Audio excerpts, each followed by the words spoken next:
Hi guys, Madurai style mutton கோலா உருண்டை fry தான் இன்றைக்கி வீடியோவில் நம்ம பார்க்க போகிறோம். அதுக்கு நமக்கு கொத்துக்கறி வேணும். நம்ம மட்டன் ஷாப்லேயே சொன்னோம்னா நல்லா கொத்தி கொடுத்துருவாங்க. 250 கிராம்ஸ் ஆஃப் கொத்துக்கறி வாங்கியிருக்கோம்.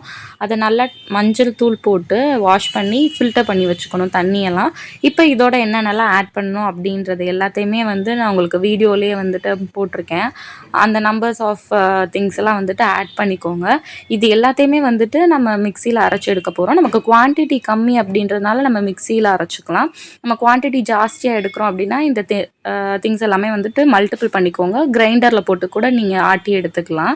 இந்த மட்டன் போட்டு அரைக்கும் போது மட்டும் மட்டனை நல்லா தண்ணியை புழிஞ்சிருங்க. அதில் ஒரு சொட்டு தண்ணி கூட இருக்கக்கூடாது. அந்த பொட்டுக்கடலையை மட்டும்தான் நீங்கள் நைஸாக அரைக்கணும். மற்றபடி எல்லாத்தையுமே நீங்கள் கொஞ்சம் கொரன்னு தான் அரைக்கணும். அதாவது ரொம்ப சாஃப்டாக அரைக்கக்கூடாது. அரைச்சிட்டா நல்லா இருக்காது. இப்போ அரைச்சிருப்பாங்க பாருங்களேன், நல்லா கொஞ்சம் நம்ம வாயில் தட்டுப்படுற மாதிரி கொஞ்சம் கொரன்னு அரைச்சி எடுத்துக்கணும்.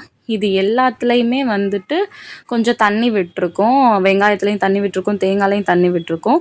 ஸோ எல்லாத்தையுமே நம்ம மிக்ஸ் பண்ணி எடுக்கும் போது அந்த மசாலாஸில் உள்ள தண்ணியே நமக்கு போதும். எந்த ஒரு தண்ணியுமே ஆட் பண்ண தேவையில்லை. எக்ஸ்ட்ரா தண்ணி ஆயிடுச்சு அப்படின்னா கோலா உருண்டை தண்ணி பட்டுரும். ஸோ அதனால் இது எல்லாத்தையுமே மிக்ஸ் பண்ணி மீடியம் சைஸ் பால்ஸாக எடுத்து வச்சுக்கணும். அதை மீடியம் ஃப்ளேமில் வச்சு நம்ம பொரிச்சு எடுக்கணும். ஹை ஃப்ளேமில் வச்சு பொரிச்சு எடுத்தோம் அப்படின்னா நமக்கு வெளியே வெந்திருக்கும், உள்ளே வேகாமல் இருக்கும்.